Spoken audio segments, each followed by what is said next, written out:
त्यामुळे राम शिंदे यांना MIDCचं किती कळतं आणि ते फक्त राजकीय हेतू मनामध्ये ठेवून नको त्या विषयामध्ये डोकं घालून गरिबाला अडचणीत आणण्याचा प्रयत्न ते करत आहेत. बोलवा त्यांना, आपण कागदपत्र घेऊन बसूया. लागलं तर 3 वाजताची वेळ ठरवा, ते आल्यानंतर विचारा. मी सगळे कागद घेऊन येतो, ते कागद घेऊन येतील आणि जिथं बसायचं तिथं आपण बसू. नाही वाटत, पण त्यांच्यावर प्रेशर आहे आणि खास करून देवेंद्र फडणवीस साहेबांकडनं प्रेशर येतं आहे. काही झालं तरी MIDC कर्जतची करायची नाही. संदर्भात टी-शर्ट आहे तुम्ही घालून आलेला आहात, मात्र जी जागा तुम्ही सुचवली होती ती जागा रद्द करून दुसऱ्या जागी MIDC करण्याचा प्रस्ताव तुमच्या टी-शर्टवरती नेमकं कुठल्या मुद्द्याबद्दल बोलायला? काय रद्दबिद्द केलेलं नाही. जे काय अधिकारी MIDC तिथं उपस्थित होते त्यांनी मंत्री महोदयांना हेच सांगितलं आहे की तीच जागा योग्य आहे. अनेक ठिकाणी आम्ही सर्वे केल्यानंतर फायनली ती जी 450 हेक्टर जमीन होती तीच MIDCसाठी योग्य आहे. तिथं कंपन्या येऊ शकतात. त्याच्यामध्ये कुठंही नीरव मोदीची जमीन ही नाही. उलट नीरव मोदीला जमीन जेव्हा विकली गेली तेव्हा राम शिंदे स्वतः तिथं आमदार होते. जर काय त्यांच्या दोघांमध्ये वाद झाला असेल आर्थिक, तो त्यांचा व्यक्तिगत आहे. पण नीरव मोदीची जमीन या MIDCमध्ये कुठेही नाही. ग्रामपंचायतली सुद्धा ठराव हा MIDCच्या बाजूने सकारात्मक दिलेला आहे.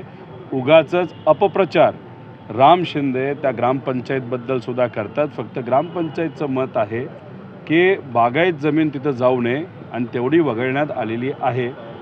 MIDC तिथं यावी यासाठी गडकरी साहेबांना विनंती करून 2 मोठे नॅशनल हायवे हे मतदारसंघामध्ये यावे यासाठी आम्ही पाठपुरावा केला. त्याला यश आलं. 70-80% काम नॅशनल हायवेचं झालेलं आहे. त्यामुळे राम शिंदे यांना MIDCचं किती कळतं आणि ते फक्त राजकीय हेतू मनामध्ये ठेवून नको त्या विषयामध्ये डोकं घालून गरिबाला अडचणीत आणण्याचा प्रयत्न ते करत आहेत. पण तरीसुद्धा MIDC ही माझ्या मतदारसंघात तिथंच होणार. अनेक कंपन्या तिथंच येणार आणि त्याच्याचबरोबर फक्त मतदारसंघातला हा विषय घेतला नाही तर त्याच्याबरोबर 800 किलोमीटर चालत असताना बऱ्याच युवांनी त्यांच्या पालकांनी आम्हाला विनंती केली की त्या तालुक्यामध्ये सुद्धा MIDC असावी. आणि आमच्या युवा संघर्ष यात्रेमध्ये सुद्धा आम्ही हाच मुद्दा घेतलेला आहे की प्रत्येक तालुक्यात जिल्ह्यात मोठ्या MIDC आणि चांगल्या कंपन्या तिथे याव्या. राम शिंदेंनी काल लोकशाहीसोबत बोलताना असं सांगितलं होतं की सर्वेक्षणाची कागदपत्र सगळी त्यांच्याकडे आहेत. तुम्हाला खुलं आव्हानही केलेलं आहे की समोर या आणि चर्चा करा. बोलवा त्यांना, आपण कागदपत्र घेऊन बसूया. लागलं तर 3 वाजताची वेळ ठरवा, ते आल्यानंतर विचारा. मी सगळे कागद घेऊन येतो, ते कागद घेऊन येतील आणि जिथं बसायचं तिथं आपण बसू. आहे का हिंमत तर या आणि दाखवा नीरव मोदीची जमीन कुठे आणि नीरव मोदीची जमीन कधी विकली गेली, कधी नीरव मोदीने घेतली, तेव्हा तिथं आमदार कोण होतं हे तुम्ही तिथं सांगा. आणि खोटी नावं कोणाकोणाची त्यांनी तिथं घेतली, एका महिलेचं नाव त्यांनी घेतलं जे खऱ्या अर्थाने त्या महिलेवर अन्याय आहे. हे सगळे मुद्दे आपण चर्चेत आणून मग बघूया. काय म्हणजे ज्याला विजन नसतं असे लोक जर इथे येऊन MIDC दावत असतील तर आम्ही थोडं होऊन देणार आहे. आम्ही लढणार, संघर्ष करणार. मुख्यमंत्री साहेबांना सुद्धा परवा पत्र दिलं आहे मी माझ्या MIDCबद्दल. राजकारण बाजूला ठेवा. राजकारण करत असल्यामुळे गरिबाचं नुकसान होतं आहे आणि हे मुद्दे त्यांनाही पटलेले आहेत. आम्ही मुख्यमंत्र्यांकडे जाऊ, आम्ही मंत्र्यांकडे परत एकदा जाऊ. मित्र असले तरी त्यांनी सही करून ती फाईल का बाहेर काढत नाही त्या सगळ्यांना आम्ही जाब विचारू. पण MIDC होणार म्हणजे होणार. मतदारसंघात 1.5 वर्ष घालवले आहेत. आत्ता कदाचित भूमिपूजनसुद्धा काही कंपन्यांचं झालं असतं मतदारसंघात आणि लोकांना तिथं नोकरी मिळाली असते. पण हे राजकीय द्वेषातून माझी MIDC आणि माझ्या मतदारसंघातल्या युवांना जो हक्क मला द्यायचा होता तो अडून ठेवलेला आहे. जर दुसरी जागा दिली तर त्या ठिकाणी MIDC साठी तुम्ही विरोध करणार आहात का? 1000 एकराच्या पुढे MIDC असावी. तिथं दुसऱ्या काही जमिनी आम्ही बघितल्या होत्या त्याच्यामध्ये फॉरेस्टची अडचण येत होती आणि तिथं मग मर्यादितच कंपन्या येऊ शकतात. जसं की गोडाऊन. अरे गोडाऊनमध्ये किती लोकांना तुम्ही काम देऊ शकता? गोडाऊन जर करून तिथं कामच मिळणार नसेल तर मोठ्या फॅक्टऱ्या ज्या असतात ज्याला काही फॉरेस्टच्या मर्यादा पलीकडे जाऊन आपल्याला फॅक्टऱ्या बनवाव्या लागतात तेच ठिकाण योग्य आहे. बाकी इतर ठिकाण तिथं मर्यादा येणार आहेत. मोठ्या कंपन्या येऊ शकणार नाही हे आम्हाला माहिती आहे. याचाच अभ्यास करून ते ठिकाण आपण निवडलेलं आहे. अधिवेशनामध्ये सुद्धा तुम्ही हा MIDCचं जॅकेट घालून आलेला होता.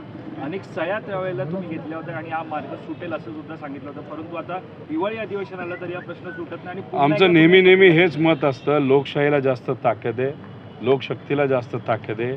1,10,000पेक्षा जास्त युवांनी त्यांच्या पालकांनी सह्या केल्या होत्या.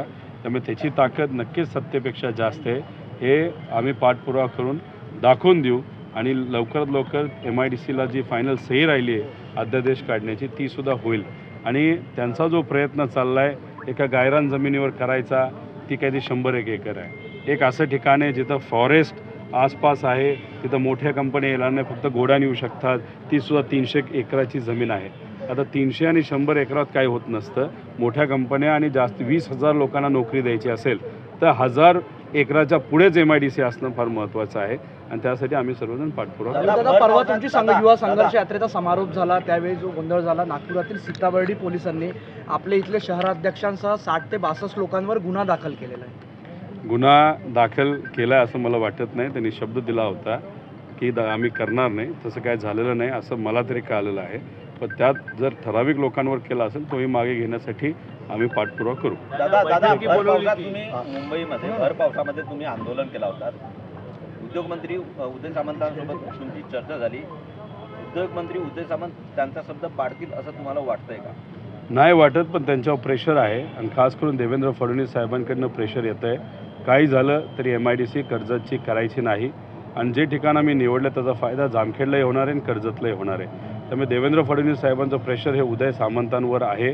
मुख्यमंत्र्यांना आम्ही विनंती केली आहे, मुख्यमंत्री हे पद मोठं का उपमुख्यमंत्री पद हे मोठं हे आत्ता या अधिवेशनामध्ये आपल्याला कळेल. मुख्यमंत्र्यांनी सांगितलं आहे नाही, कर्जत जामखेडवर अन्याय होऊन देणार नाही, जिथं ठरलं आहे तिथंच MIDC होईल. आता उदय सामंत साहेब मुख्यमंत्र्यांचं ऐकतात का देवेंद्र फडणवीस साहेबांचं हे आपल्याला या अधिवेशनामध्ये कळेल. त्यामुळे बघूया, वाट बघूया काय होतं.